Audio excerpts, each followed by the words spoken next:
यह बात है बगदाद के उस सुनहरे दौर की, जहां इंसाफ का पलड़ा सीधा होता था और काजी का कलम अल्लाह के डर से कांपता था। एक तरफ बादशाहों की दौलत और हुकूमत, दूसरी तरफ आम लोगों की फरियाद। मगर एक ऐसी अदालत भी थी जहां ना रिश्ता देखा जाता था न हैसियत, वहां बस सच की कद्र थी। उसी बगदाद के एक कोने में एक छोटा सा गरीब परिवार रहता था। एक बुजुर्ग विधवा मां, उसका नेक दिल बेटा साहिल और छोटी बहन जैनब। साहिल मजदूरी करता, मां के पैर दबाता, बहन के लिए स्कूल का सामान लाता और रात को मस्जिद के पास बैठकर ख्वाब देखता। ऐसे ख्वाब जो सिर्फ सच्चाई से जुड़कर पूरे हो सकते हैं। वो मस्जिद की रोशनी में अक्सर सोचता, अगर मेरे पास दौलत नहीं तो क्या इज्जत भी नहीं होगी? अगर मैं सच बोलूं तो क्या लोग यकीन करेंगे? लेकिन किस्मत हमेशा मेहरबान नहीं होती। एक दिन मोहल्ले के अमीर ताजिर हारिस बिन कासिम की कीमती अंगूठी गुम हो गई। हड़कंप मच गया। गुलाम, नौकर, गली के बच्चे सब तलाश में लग गए और इल्जाम लगा साहिल पर। क्यों? क्योंकि वो गरीब था। हारिस ने शहर के काजी के सामने दावा किया, मेरी अंगूठी साहिल ने चुराई है। मैंने खुद उसे उस रोज मेरे हिजरे के पास देखा था। साहिल का दिल कांप उठा। मां की आंखों से आंसू बहने लगे। बहन जैनब ने भाई का हाथ थाम लिया, जैसे कह रही हो, भाई तुम सच्चे हो और सच कभी हारता नहीं। मोहल्ले वाले खामोश थे। कोई भी साहिल के पक्ष में न बोला, क्योंकि हारिस दौलतमंद था, ताकतवर था। अदालत की तारीख मुकर्रर हुई। पूरा शहर देखने आया। गरीब साहिल बनाम अमीर हारिस। काजी का चेहरा सख्त था और अदालत में सन्नाटा छाया हुआ था। काजी ने साहिल से पूछा, क्या तुमने अंगूठी चुराई? साहिल की आंखों में आंसू थे, मगर आवाज मजबूत, नहीं हुजूर, मैंने कभी किसी का हक नहीं छीना। अगर मेरी मां के इलाज के लिए हजारों दिरहम की जरूरत हो तब भी मैं किसी का माल नहीं लूंगा। काजी ने हारिस से कहा, क्या तुम्हारे पास कोई गवाह है? हारिस ने अपने खादिम को बुलाया, जो कांपता हुआ खड़ा था। काजी ने सख्ती से पूछा, क्या तुमने साहिल को चुराते देखा?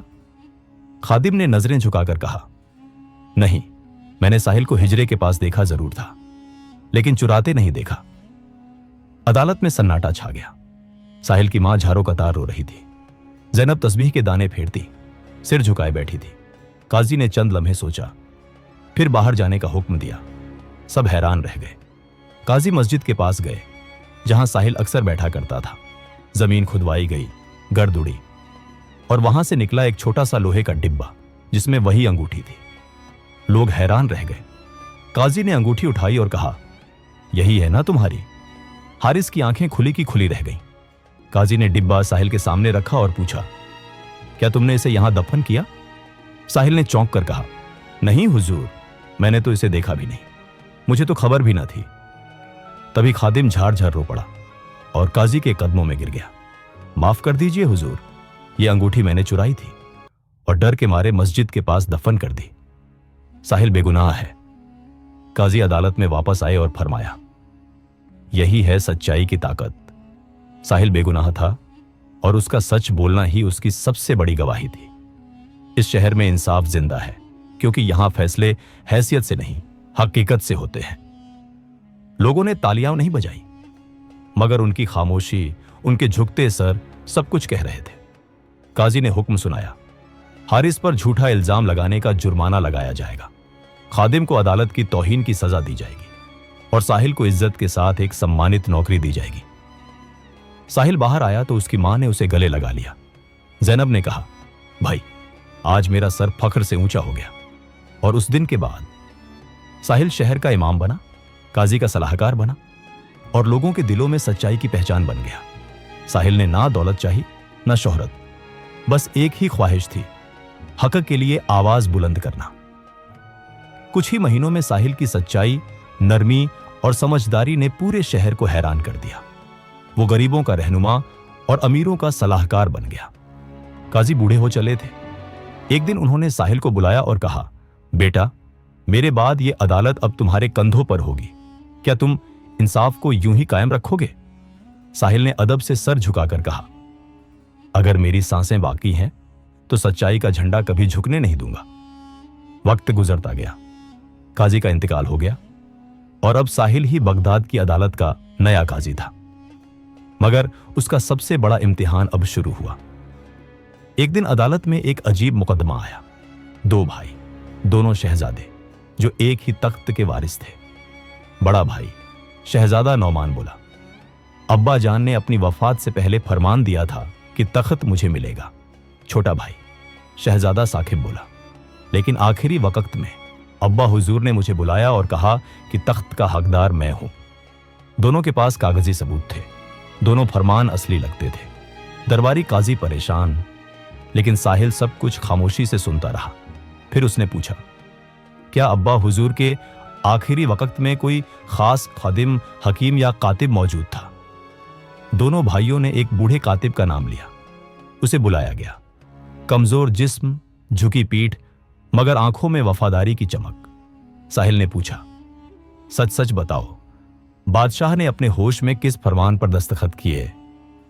बूढ़ा कांपती आवाज में बोला, हुजूर, दोनों फरमान असली हैं, मगर एक होश में था, दूसरा बेहोशी में। साहिल ने पूछा, कौन सा फरमान होश में लिखा गया? कातिब ने शहजादा साकिब की तरफ इशारा किया। यही था जिसके सामने बादशाह ने होश में बात की थी। शहजादा नौमान गुस्से में बोला, यह झूठ है, मेरे खिलाफ साजिश है। साहिल ने अदालत मुलतवी कर दी और तन्हाई में सजदे में गिर पड़ा। ऐ अल्लाह, मुझे हक पर फैसला करने की तौफीक दे, मुझे वो नूर दे जो काजी शुरैह को दिया था। अगले दिन अदालत फिर बैठी। साहिल आया और कहा, मेरा दिल इस पर मुतमिन है कि वो फरमान जो होश में था वही असल है, और इंसाफ का तकाजा यही है कि तख्त शहजादा साकिब को दिया जाए। शहर में बिजली सी दौड़ गई, मगर इस फैसले ने साहिल का नाम तारीख में अमर कर दिया। शहजादा नौमान उठा और बोला, मैं इख्तिलाफ करता हूं, मगर अगर यह फैसला काजी साहिल का है तो मैं उसे कबूल करता हूं, क्योंकि इस शहर में उसके सच की गवाही हर दिल देता है। उस दिन बगदाद ने वो मंजर देखा जो तारीख में कभी कभार मिलता है, जहां तख्त के दावेदार ने इंसाफ के आगे सर झुका दिया और काजी का सच बादशाही से भी बुलंद हो गया। साहिल के पास ना फौज थी ना दौलत, मगर उसके पास एक चीज थी, सच। और सच ही वो रोशनी थी जिसने बगदाद की अदालत को तारीख का सबसे रोशन बाब बना दिया। दोस्तों, सच की राह मुश्किल होती है, मगर उसका अंजाम हमेशा रोशनी होता है। अगर साहिल झूठ बोलता, अगर काजी इंसाफ ना करता, अगर खादिम डर के मारे सच्चाई ना बताता, तो आज एक बेगुनाह बर्बाद हो चुका होता। मगर अल्लाह सच्चों के साथ होता है, और सच्चाई की कीमत सिर्फ इज्जत नहीं बल्कि तारीख बन जाती है। अगर आपको यह कहानी पसंद आई हो तो कृपया हमारे चैनल को सब्सक्राइब करें, वीडियो को लाइक करें और कमेंट्स में जरूर बताएं आपने इस सच्चाई की कीमत से क्या सीखा, क्योंकि जब आप सुनते हैं, सीखते हैं, तभी कौमें बनती हैं। शुक्रिया, जज़ाकुमुल्लाहु खैरन।